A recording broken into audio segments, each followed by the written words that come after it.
Bonjour, bon matin, mesdames, messieurs. Simon Brière, stratège de marché principal d'Argeo Canada. Donc, on est le 17 décembre, à quelque part entre Montréal et Québec. Je vous présente un millimélo. Voilà, un millimélo de plein d'affaires, des graphiques principalement, vous allez voir.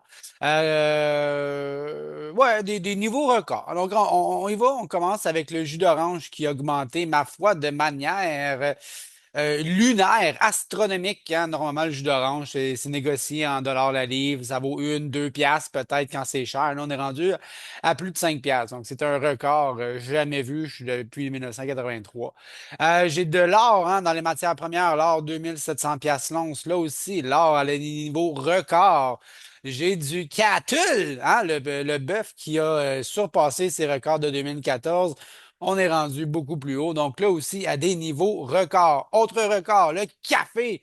Café qui est à 3 piastres la livre.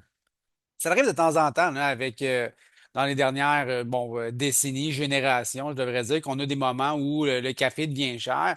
Et là, ben non seulement il est devenu cher, mais il est à des niveaux records, plus de 3 piastres la livre. Le café, ça coûte cher. Ça, le cacao, le cochon-là, 11 000 piastres la tonne, là aussi, un peu comme le jus d'orange. Là. Piou, piou, piou, piou, piou. Je sais pas qu'est-ce qu'on va faire. Par chez nous, il fut un temps, ma blonde dirait que dans les mimosas, on mettra plus de jus d'orange, ça va être juste du Prosecco. Voici, c'est réglé l'inflation. Le Bitcoin, hein, cette crypto-monnaie, hein, cet argent Internet, comme dirait grand-papa. 107 000, donc on voit hein, l'influence là, de tout ce qu'on entend aux nouvelles, dans les différents médias. Même le président américain en parle, le Bitcoin, le Bitcoin. Ben, force d'admettre qu'on est à des niveaux records aujourd'hui, cette crypto-monnaie. Le dollar américain, le US dollar, là aussi, à des niveaux records. Je vous présente certaines paires de devises qui le ressentent.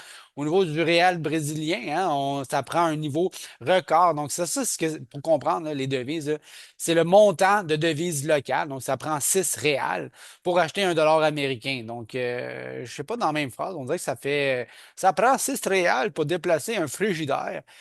Tabarouette, je suis en forme. Donc, niveau record, ça prend un niveau très élevé de devises étrangères pour acheter le dollar américain. Mais c'est pas tout. J'ai le Indian Rupee. La roupie, on se rappelle, hein, de Slumdog Millionnaire, des roupies.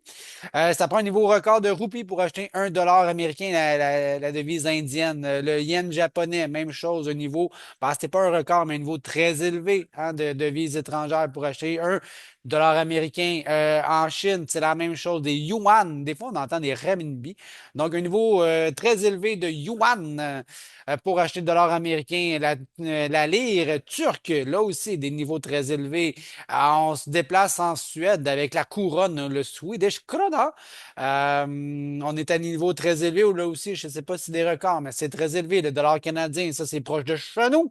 Ça prend 142 piastres canadiennes pour avoir 100 piastres US ou 1,42 pour un dollar, indépendamment du dénominateur que je voulais utiliser. Mais finalement, ça prend un niveau de devise étrangère très, très, très, très, très élevé pour acheter le US dollar, le greenback. En fait, aussi, un autre niveau record, la dette des États-Unis, on est à 35. Je pense qu'on a franchi le 36. Mon graphique n'est pas capable d'aller assez vite pour savoir jusqu'où on est rendu. 36 des trillion dollars, OK? C'est 36 000 milliards. C'est 1000 milliards de 1000 sabords, comme dirait mon capitaine Haddock. Donc, 36 milliards de 1000 milliards de 1000 sabords. 36, le niveau record. D'ailleurs, pour vous donner un peu de perspective, là, la ligne orange, là, ça, c'est le PIB, hein, ce produit intérieur brut réel, donc cette croissance économique. À quelque part en 2015-2016, c'est là que la dette a même surpassé. Donc aujourd'hui, on pompe, on pompe, on pompe, on pompe de la dette pour des petites unités de croissance économique. C'était pas le cas historiquement, mais depuis la crise financière de 2008, on a beaucoup, beaucoup poussé cette dette-là. Donc, c'est insoutenable, évidemment, jusqu'à temps qu'on va pouvoir le réaliser. On verra. Un an, 2 ans, 10 ans, we'll see. Le taux d'intérêt s'apprête à baisser demain. La Réserve fédérale, la Fed, s'apprête à baisser de 25 points de base demain. Là, c'est largement attendu. Il y a plein d'indicateurs qui pourraient laisser croire que c'est pas nécessaire, que c'est pas, on pourrait attendre, etc.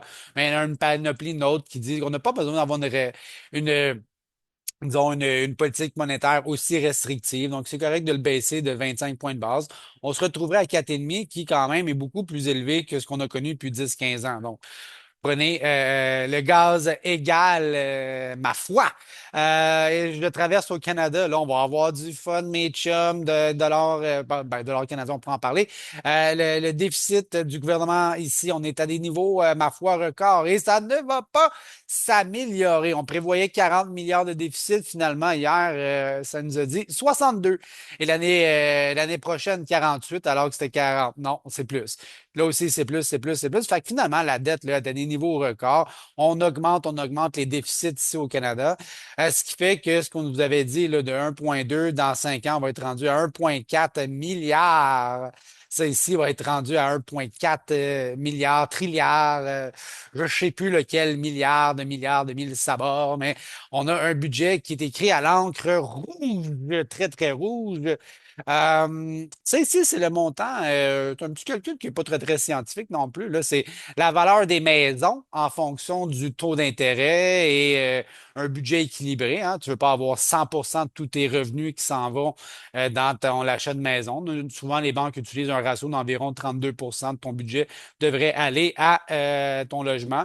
Donc aujourd'hui, si je prends la valeur des maisons, les taux d'intérêt, et etc., puis tu veux t'en garder un peu, il faut faire l'épicerie apparemment. Ben, ça prend un revenu net. Donc, ça, c'est après impôt d'au moins 100 000 piastres pour accéder à la propriété. Je ne vous ai même pas parlé de la mise le fond. Donc, on voit que depuis un certain temps, à la hausse des taux d'intérêt qui augmente beaucoup le paiement hypothécaire en fonction aussi des maisons qui valent un prix de fou. Ben oui, ça prend énormément, énormément d'argent pour arriver à s'acheter une maison. Les indices boursiers des niveaux records S&P est à 6 000 points. Et voilà, voilà, voilà. Donc, c'était ma revue que je voulais vous présenter. Euh, et je finis là-dessus. Je ne sais pas si ça finit en queue de poisson. Là, je pourrais faire du pouce puis continuer. Mais je vais arrêter là. C'était ma revue du mardi matin, 17 décembre, en vous présentant des informations financières où ce que je voyais des records. Usain Bolt des records à la bourse. Voilà, mes amis. Ciao, là!